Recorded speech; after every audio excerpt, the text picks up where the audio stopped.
Oke, di video ini kita bahas tentang masalah Kak Ina Raini yang lepas cadar, tapi tolong ditonton videonya sampai habis biar kalian itu tidak gampang menjustifikasi orang. Banyak orang mengkritik tindakan Kak Ina Raini karena lepas cadar di depan awak media yang dianggap bahwasannya itu merendahkan cadar atau melecehkan esensi cadar lah gitu.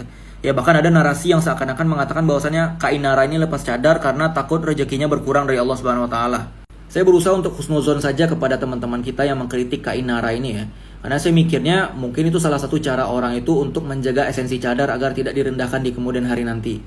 Tapi kita juga harus fair bahwasannya ketika beliau ini melepaskan cadar, itu sepenuhnya hak beliau dan itu juga tidak dikategorikan menyelisihi syariat Islam. Adapun ketika beliau ini memilih untuk melepas cadar di hadapan awak media, itu sebenarnya berkaitan dengan masalah memilih resiko aja.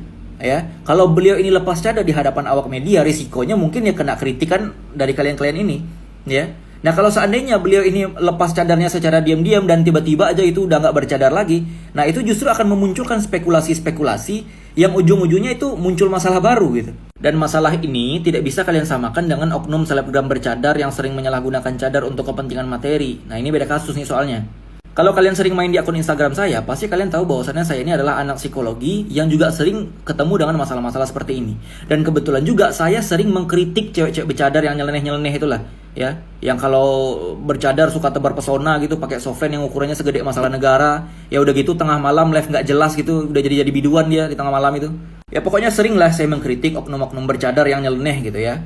Akan tetapi yang dihadapi sama Kak Ina Raini ini sebenarnya masalahnya kompleks. Sehingga saya belum bisa melontarkan kritikan hanya karena saya melihat secara zohir beliau ini lepas cadar gitu. Karena dalam melontarkan kritikan itu kita butuh yang namanya observasi. Bagaimana kepribadian dia, gestur dia, pemikiran dia, gaya bahasa, retorika, ya, imbas masalahnya jangka pendek, jangka panjang itu harus kita pertimbangkan. Jadi nggak bisa langsung-langsung aja gitu.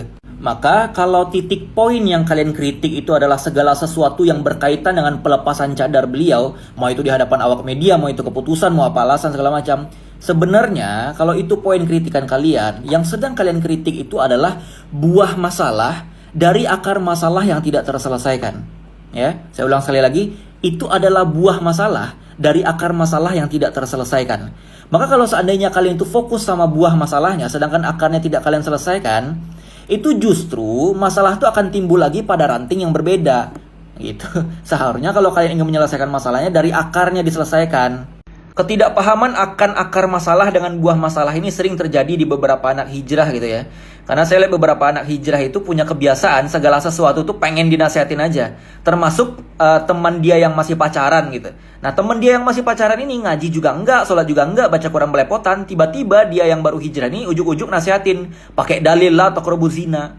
Ya. Dia melihat temennya yang pacaran padahal akar masalahnya itu bukan di pacarannya. Ya. Akar masalahnya itu adalah ketika teman dia ini nggak belajar Islam, nggak ngaji, nggak ngerti Islam, ya, maka pacaran itu adalah buah dari masalahnya. Maka penting bagi kita untuk mengetahui mana buah masalah, mana akar masalah. Karena kebanyakan orang tuh cuma fokus pada buah masalahnya tapi tidak pada akarnya, sehingga masalah itu muncul-muncul aja terus. Dan juga perlu diketahui bahwa ketika manusia itu menghadapi tekanan dan masalah yang begitu luar biasa, maka muncullah di situ yang namanya sisi mereka sebagai seorang manusia, ya. Contoh misalkan, ada orang yang baru kena musibah, let's say lah dia tuh rumahnya kena hantam tsunami gitu kan, lalu kemudian keluarganya wafat pada saat itu juga. Lalu kemudian dia itu menangis, dan perlu diketahui juga bahwasanya dalam kondisi seperti itu, dia tidak membutuhkan nasihat, dia tidak membutuhkan kritikan. Karena dalam kondisi seperti itu, sisi manusiawinya itu sedang muncul. Maka yang paling penting dilakukan adalah gimana caranya orang dalam kondisi seperti itu tidak merasa sendirian, itu minimal itu.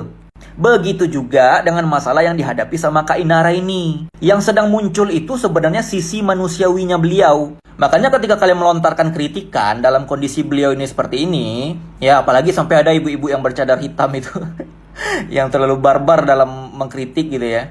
Nah sebenarnya bukan karena beliau ini anti kritik, tapi memang momentumnya nggak pas kalau ingin memberikan kritikan dalam kondisi seperti ini.